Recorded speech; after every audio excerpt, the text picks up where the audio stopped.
السلام علیکم دوستو سلطان اورحان کے 3 بیٹے سلمان، مراد اور خلیل تھے اور سلطنت ان میں سے کسی ایک کو ملنا تھی۔ ان تینوں میں سے ایک سلیمان، جس نے یورپ میں اپنے باپ کے حکم سے پہلا ملٹری بیس بنایا تھا، وہ مقابلے سے ہی آؤٹ تھا کیونکہ وہ پہلے ہی دنیا سے رخصت ہو چکا تھا۔ باقی 2 بیٹے تھے، مراد غازی اور خلیل غازی۔ مراد غازی نے خلیل غازی کو قتل کر دیا اور یوں سلطنت عثمانیہ کا اکیلا امیدوار صرف سلطان غازی مراد بچ گیا۔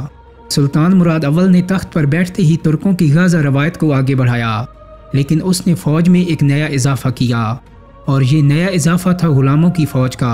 سلطنت عثمانیہ کا مقابلہ جس رومی اور یورپین آرمی سے تھا، وہ بہت تربیت یافتہ اور منظم فوج تھی، جبکہ ترکوں کے پاس اس کے مقابلے کے لیے طاقت اور جذبہ تو بہت تھا، لیکن وہ ڈسپلن نہیں تھا جو انہیں دیر تک یورپ کی طاقتور ریاستوں اور بازنطینی سلطنت کے مقابلے میں کھڑا رکھ سکے۔ سلطان کو ایک تو اپنی فوج مضبوط بنانا تھی، لیکن ساتھ میں ایک ایسی فورس بھی تیار کرنا تھی جو اس کی ذاتی محافظ ہو اور اس لیول کی ٹرینڈ ہو کہ کوئی دوسری فوج اس کا مقابلہ نہ کر سکے۔ یہ فوج ترکوں کے اندر سے بہترین مسلمان نوجوان جمع کر کے بھی تیار کی جا سکتی تھی، لیکن جہاں ایک مسئلہ تھا وہ یہ کہ سلطنت عثمانیہ میں موجود ترکوں پر عثمانی ترک اعتبار نہیں کرتے تھے، کیونکہ ترکوں کی پہلی وفاداری اپنے قبیلے اور خاندان کے ساتھ ہوتی تھی اور یہ کسی بھی وقت پرانی وفاداری پر واپس جا سکتے تھے اور سلطان کو چیلنج کر سکتے تھے۔ لیکن سلطان کو نئی فوج کے لیے ایسے نوجوان چاہیے تھے جو ہر طرح کے شک و شبہ سے بالا تر ہوں۔ اس لیے سلطان مراد نے بلقان کے اس علاقے سے عیسائی بچوں کو بھرتی کرنا شروع کر دیا۔ وہ یوں کہ یہاں موجود عیسائی خاندان جو اب عثمانیہ کی رعایا تھے، ان پر لازم تھا کہ وہ گھر کا ایک بیٹا سلطان کی اس فورس کے لیے وقف کریں۔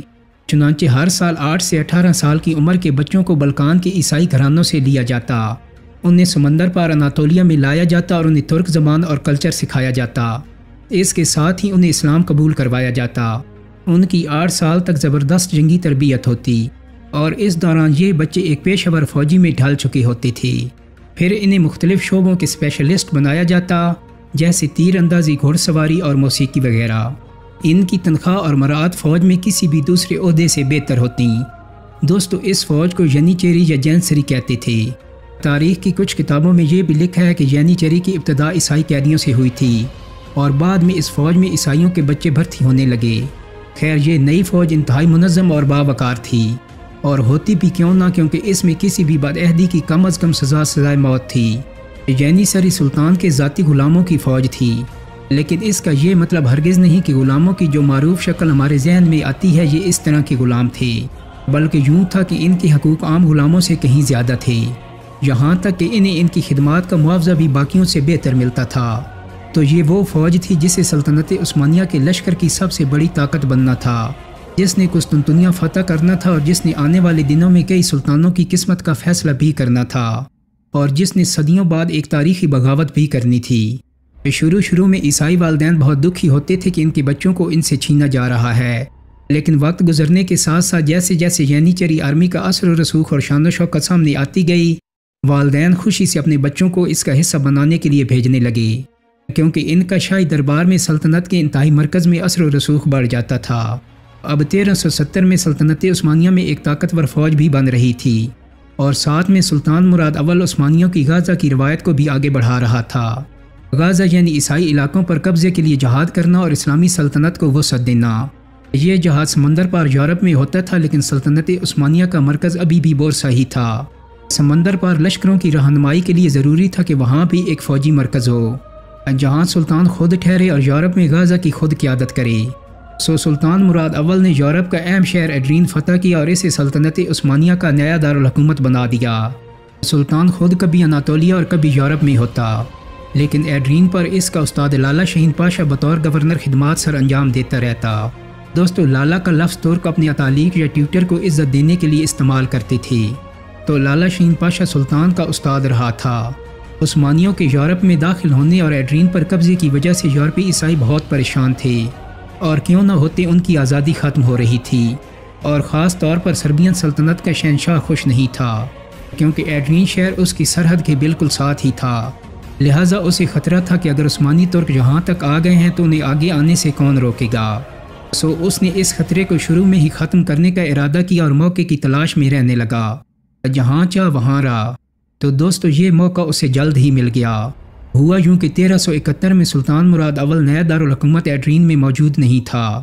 وہ اپنی زیادہ تر فوج اور ذاتی غلاموں یعنی چیری کے ساتھ درہ دانیال کے پار اناطولیہ میں تھا، جہاں وہ سلطنت کے اندر موجود کچھ بغاوتوں کو کچلنے میں مصروف تھا۔ ایڈرین شہر میں گورنر شہین پاشا اور 1000 کے لگ بھگ فوج موجود تھی۔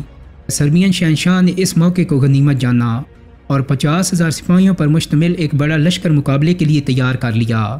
دریا مرٹسا پر سربوں کی ایک بڑی فوج خیمہ زن تھی اور عثمانی ترکوں پر کاری وار کے لیے تیار کھڑی تھی، لیکن لالا شاہین جو صرف گورنر ہی نہیں بلکہ ترکوں کا ماہر ترین جرنیل تھا، اسے بھی یہ خبر مل گئی کہ سربین لشکر ایڈرین پر حملہ کرنے والا ہے۔ دوستو، اس وقت جنگوں میں سب سے بڑا ہتھیار ایٹم بم نہیں ہوتا تھا اور نہ ہی فوج کی تعداد ہوتی تھی۔ اس وقت جنگوں میں اصل طاقت اور ہتھیار خفیہ معلومات ہوتی تھیں جو کہ جاسوس لاتے تھے۔ تو شاہین پاشا کے جاسوسوں نے اسے بتایا کہ رات میں سر فوج ایک جشن منا رہی ہے جس کے بعد عثمانیوں پر حملہ کیا جائے گا۔ پاشا نے اسی موقع کو غنیمت جانا اور خاموشی سے 800 جانبازوں کے ساتھ دریا کے قریب چھپ کر بیٹھ گیا۔ رات کے وقت جب سربین لشکر جشن منا کر تھکن اتار رہا تھا تو اچانک 800 ترکوں نے سربوں پر حملہ کر دیا۔ اب آدھے سوئے اور آدھے نشے میں مست سربین لشکر کے فرشتوں کو بھی خبر نہیں تھی کہ حملہ آوروں کی تعداد 1000 سے بھی کم ہے۔ بے خبر لشکر نے اسے ایک بڑا حملہ سمجھا اور پھر جس کا جدھر منہ اٹھا بھاگ نکلا۔ دوستو، اب نقشہ کچھ یوں تھا کہ سربوں کے ایک طرف دریا اور ایک طرف ترکوں کی شکل میں موت تھی۔ عیسائی لشکر دریا کی طرف بھاگا، لیکن اس بھاگنے میں بھی ہزاروں سربین قتل ہو گئے۔ یہ جنگ چونکہ دریائے مورٹسا کے کنارے ہوئی تھی، اس لیے اسے بیٹل آف مورٹسا کے نام سے یاد کیا جاتا ہے۔ مورٹسا کی اس تاریخی جنگ میں سربین اتنی بڑی تعداد میں قتل ہوئے کہ دریا کا پانی سرخ ہو گیا۔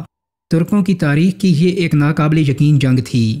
یہ تاریخ کی ان چند حیران کن جنگوں میں سے ایک تھی جس میں انتہائی چھوٹے لشکر نے خود سے بہت بڑے لشکر کو صرف جنگی مہارت کی بنا پر شکست فاش دی۔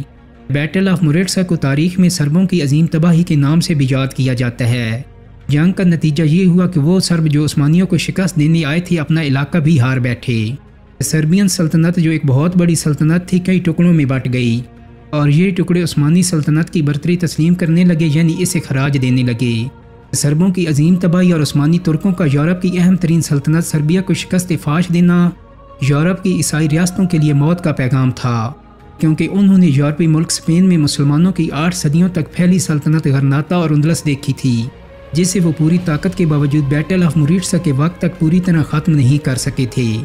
اسپین میں مسلمانوں کی حکومت غرناطہ کی شکل میں تھوڑے سے علاقے میں اس وقت بھی قائم تھی، یعنی عیسائیوں کے نزدیک یورپ میں مسلمانوں کی ایک سلطنت ختم ہو رہی تھی تو دوسری جنم بھی لے رہی تھی۔ ایسے میں اس سلطنت یعنی سلطنت عثمانیہ کے مقابلے کے لیے یورپ کے عیسائی اکٹھے ہو گئے۔ عیسائیوں کے سب سے بڑے روحانی پیشوا پوپ نے یورپ بھر میں عیسائیوں کو عثمانی سلطنت کے مقابلے میں متحد کرنا شروع کر دیا۔ اس سے پہلے بیت المقدس کے لیے مسلمانوں اور یورپ کے عیسائیوں میں طویل صلیبی جنگیں ہو چکی تھیں جن میں مسلمان فاتح رہے تھے، اور جس وقت کی ہم بات کر رہے ہیں اس وقت بیت المقدس پر مسلمانوں کی مملوک سلطنت کا راج تھا۔ ادھر عثمانی ترک بھی یورپی عیسائیوں کے خلاف جنگ کو جہاد کہتے تھے اور یورپی بھی اسے مقدس جنگ یعنی کروسیڈ ہی کا نام دیتے تھے۔ سو مذہب کے نام پر دونوں طرف طبلِ جنگ بجا دیا گیا۔ سلطنت عثمانیہ کی فوج متحد اور منظم تھی لیکن یورپ بکھرا ہوا تھا۔ اسے عثمانی ترکوں جیسی زبردست جنگی مہارت رکھنے والی فوج سے مقابلے کے لیے ایک لیڈر چاہیے تھا جو کہ اس وقت یورپینز کے پاس نہیں تھا، لیکن پھر یہ لیڈر انہیں سربیا کی ٹوٹی ہوئی ریاست کے ایک کنارے سے مل ہی گیا۔ یہ ایک سرب شہزادہ لازار تھا جس نے 1380 کی دہائی کے آخر میں ترکوں کے خلاف بغاوت کر دی۔ اسی پر بس نہیں بلکہ ایک جھڑپ میں لالازار نے عثمانی سپاہیوں کو ایک شکست بھی دے ڈالی۔ پرنس لازار کی اس فتح نے یورپ میں امید کی کرن جگا دی اور انہیں اپنی آزادی واپس ملنے کی امید ہونے لگی۔ اسی دوران بلکان ہی میں بوسنیا نے بھی سلطنت عثمانیہ کے خلاف بغاوت کر دی اور ترکوں کے ایک دستے کو شکست دے ڈالی۔ ان دونوں فتوحات سے یورپی عیسائیوں کا مورال بلند ہو گیا اور یورپ کو لگا کہ وہ سلطنت عثمانیہ کو کم از کم یورپ سے تو بآسانی باہر نکال سکتی ہیں۔ سلسلہ کوہ بلکان کے نیچے پرنس لازار کے جھنڈے تلے اب وہ لشکر جمع ہونے لگا تھا جسے عیسائی روحانی پیشوا پوپ کی بھی حمایت حاصل تھی۔ یہی نہیں بلکہ پوپ کی خاص فوج کے جنگجو یعنی نائٹس بھی اس فوج کا حصہ تھے۔ 1 لاکھ کا لشکر مذہبی نعرے کے نیچے آزادی کی جنگ لڑنے کے لیے تیار کھڑا تھا اور پرنس لازار جو یورپی عیسائیوں کا ہیرو بن چکا تھا اس کی قیادت کر رہا تھا۔ لیکن اس بار عثمانی ترک بھی غافل نہیں تھے۔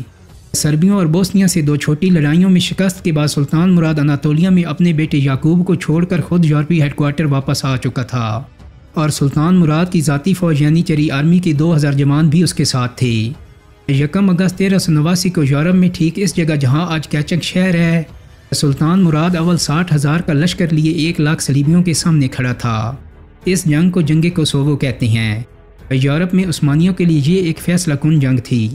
سلطان مراد کے لشکر میں اس کا بیٹا باجزید بھی ایک حصے کی قیادت کر رہا تھا، جبکہ مرکز میں سلطان خود اپنی انتہائی تربیت یافتہ فوج کے گھیرے میں موجود تھا۔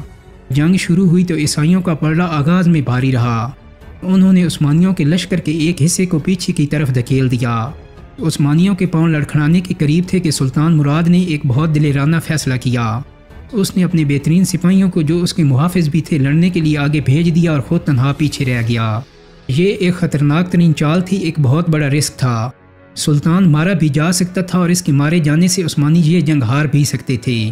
اور پھر ہوا بھی یہی۔ ایک عیسائی نائٹ کسی طرح سلطان تک جا پہنچا اور اس نے خنجر کے وار سے سلطان کو شہید کر دیا۔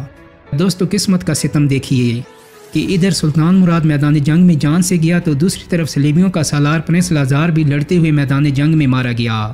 اب ایک طرف لازار کا بیٹا اور دوسری طرف سلطان مراد کا بیٹا باجزید اپنے اپنے لشکر کی قیادت کرنے لگے۔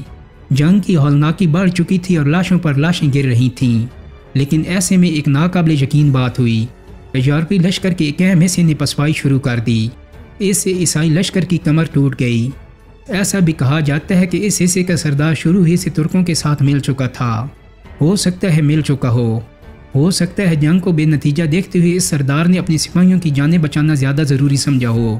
لیکن جو بھی تھا، جنگ کو صوبہ یوں ختم ہوئی کہ دونوں فوجیں ہزاروں لاشیں اور اپنے اپنے سالار کی جانیں گنوا کر واپس چلی گئیں۔ بظاہر میدان جنگ میں کوئی فیصلہ نہیں ہوا، لیکن یہ ایک طرح سے ترکوں کی فتح تھی۔ اس جنگ نے سربوں کو اتنا نقصان پہنچا دیا کہ انہوں نے عثمانیوں کے خلاف جدوجہد کا ارادہ ہی ختم کر دیا، بلکہ عثمانیوں کو خراج دے کر ان کی ماتحت ریاست بن گئے۔ دوستو امید کرتا ہوں کہ میری آج کی ویڈیو آپ کو پسند آئی ہوگی۔ اگر ویڈیو اچھی لگی ہے تو اس کو لائک اور شیئر کر دیں۔ میرے چینل کو سبسکرائب کرنے کے ساتھ ساتھ بیل آئیکن کو بھی کلک کر دیں تاکہ آپ کو میری آنے والی مزید ویڈیوز کے نوٹیفیکیشن ملتے رہیں۔ بہت جلد ہی ایک نئی ویڈیو کے ساتھ ملاقات ہوگی۔ اپنا بہت سارا خیال رکھیے گا۔ اللہ